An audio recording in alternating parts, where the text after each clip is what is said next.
bonjour et bienvenue au sein de notre documentaire Un jour, une personnalité. Aujourd'hui, nous allons vous présenter une figure emblématique lorsque nous parlons d'éducation, Françoise Dolto. Nous y retrouverons 5 invités exceptionnels qui nous en diront davantage à son sujet.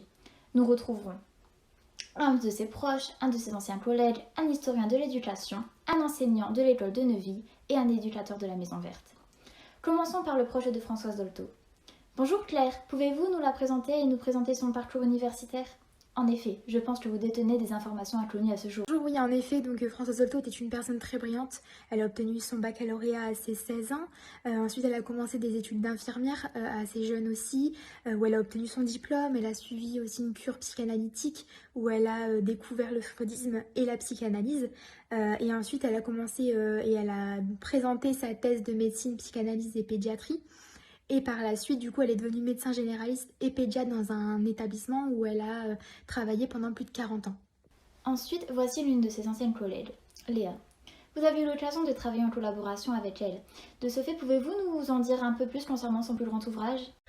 Oui, bonjour, je suis donc une ancienne collègue de Françoise Dolto et ce que je ressens principalement de cette grande dame, c'est que c'était également une grande militante pour la cause des enfants et qu'elle s'est fait un nom dans le domaine de l'éducation grâce à sa thèse de psychanalyse des enfants, thèse dans laquelle elle aborde notamment le fait qu'il faut parler aux enfants, même aux plus jeunes, donc le nourrisson, voire même le fœtus, et que le plus important est simplement d'avoir un langage qui lui est adapté. C'est également dans cette thèse-là qu'elle aborde la notion de l'affect, qui selon elle serait une clé majeure de l'intelligence et pour qui un manque d'affect pourrait créer de grands troubles chez l'enfant. Voilà ce que je retiens de cette grande dame. Comme troisième témoignage, nous avons Corentin, un historien de l'éducation. Nous savons que Françoise Dolto est connue pour ses différents ouvrages. Pouvez-vous nous en dire un peu plus sur ce qu'elle a écrit ? Bonjour à tous. En effet, Dolto a laissé derrière elle beaucoup d'ouvrages dont elle développe au sein de ceux-ci de nombreuses idées. Voici quelques idées qui en ressortent. L'enfant est une personne. Nous avons également tous les langages comme les gestes, les regards, le langage paraverbal. Nous avons le parler vrai, qui est une idée ici de ne pas mentir à un enfant. Et en dernière idée, c'est le complexe du homard, qui est une métaphore employée par Dolto où l'enfant est comparé à un homard, car arrivé à l'adolescence, sa carapace devient trop petite. Il doit s'en débarrasser pour devenir un être nouveau et grandi. En tant qu'historien, je partage avec elle un grand nombre de ces idées, mais celle qui me marque le plus, c'est le parler vrai. L'idée de ne pas mentir à un enfant est d'après moi une valeur primordiale dans l'éducation.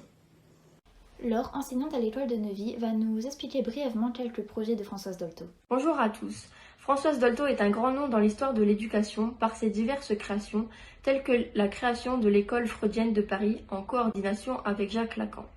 C'est au sein de cette école qu'elle développe son enseignement dans le cadre de la psychanalyse. Elle a également développé le projet L'école de la Neuville en collaboration avec Fernand Houry en 1973. C'est un établissement scolaire avec des pratiques qui s'inspirent de la pédagogie institutionnelle en accordant une forte participation des élèves, autant dans la vie quotidienne que dans les décisions qui concernent les règlements et le fonctionnement de l'école. Pour finir, Manon, éducatrice actuellement au sein de la Maison Verte, va nous parler un petit peu de ce projet fondé par Madame Françoise Dolto.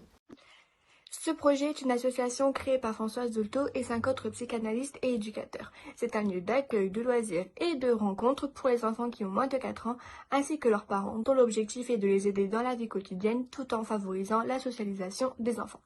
Ces maisons sont autonomes puisqu'une participation financière est demandée à chaque arrivée et elles sont souvent financées par des fonds publics.